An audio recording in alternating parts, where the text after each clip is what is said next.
Halo para brosis, sahabat belajar, salam jumpa kembali dalam catatan si perantau.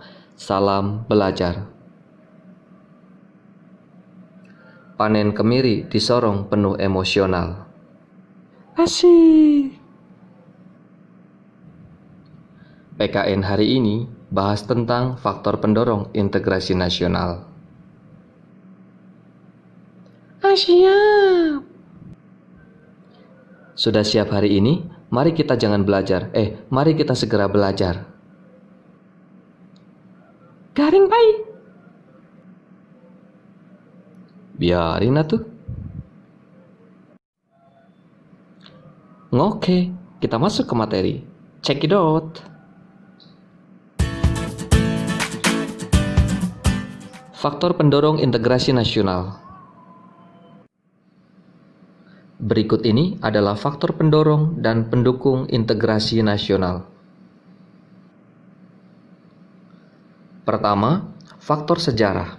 Faktor sejarah di sini adalah faktor sejarah yang menimbulkan rasa senasib dan sepenanggungan. Misalnya ketika zaman penjajahan, pulau-pulau di Indonesia sama-sama mengalami penderitaan akibat penjajahan. Maka karena merasakan hal yang sama, senasib dan menanggung hal yang sama, maka kemudian mendorong adanya persatuan untuk bersama-sama melawan penjajah, hingga berhasil dan terbentuk menjadi satu kesatuan bangsa, yaitu Indonesia. Oke, itu adalah faktor pendorong yang pertama. Kemudian faktor pendorong yang kedua adalah adanya keinginan untuk bersatu di kalangan bangsa Indonesia. Hal ini dapat kita lihat dalam peristiwa Sumpah Pemuda.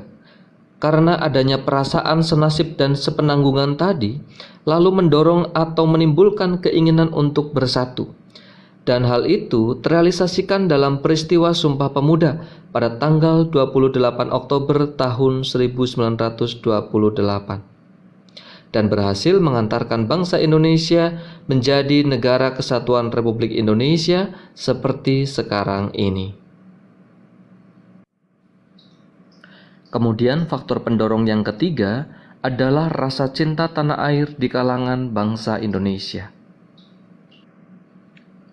Rasa inilah yang membuat negara ini bertahan, dan rasa inilah yang memampukan bangsa Indonesia mengolah dan menyatukan keberagaman dan perbedaan yang ada sebagai satu bangsa.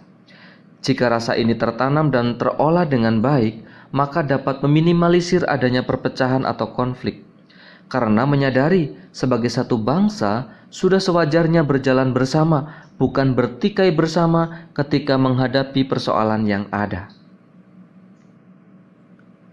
Dan rasa ini sudah terbukti dalam sejarah Indonesia, yakni saat berjuang, menegakkan, dan mengisi kemerdekaan. Misalnya pada peristiwa 10 November yang kita kenal sebagai Hari Pahlawan, dan masih banyak contoh peristiwa sejarah yang lainnya.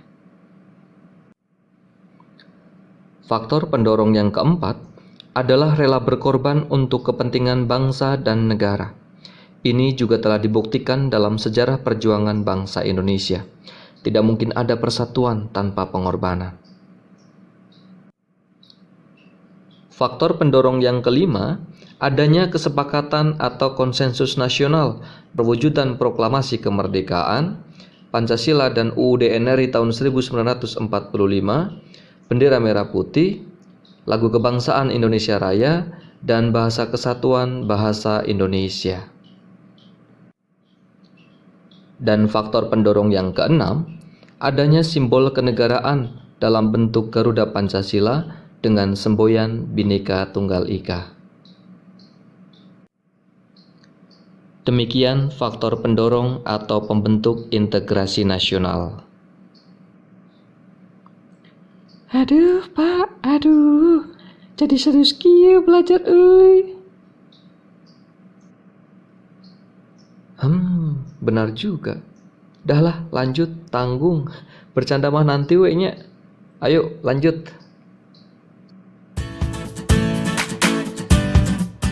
Sebenarnya, selain dari faktor yang dijelaskan tadi, integrasi nasional akan terbentuk jika kita menanamkan nilai-nilai dan sikap yang dapat mendorong terbentuknya integrasi nasional, terutama dalam kehidupan sehari-hari.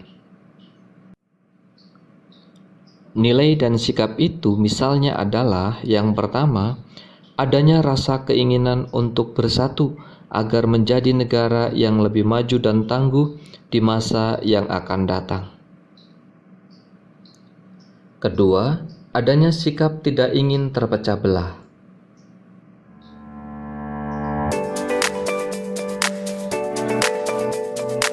Ketiga, adanya sikap kedewasaan dalam hidup keseharian. Keempat, adanya rasa senasib sepenanggungan, mampu berbela rasa. Kelima, adanya sikap dan keinginan untuk rela berkorban bagi bangsa dan demi terciptanya kedamaian. Oke, mari kita renungkan bersama poin materi kita hari ini dan kita bawa dan kita praktikkan nilai-nilai positifnya dalam kehidupan keseharian kita.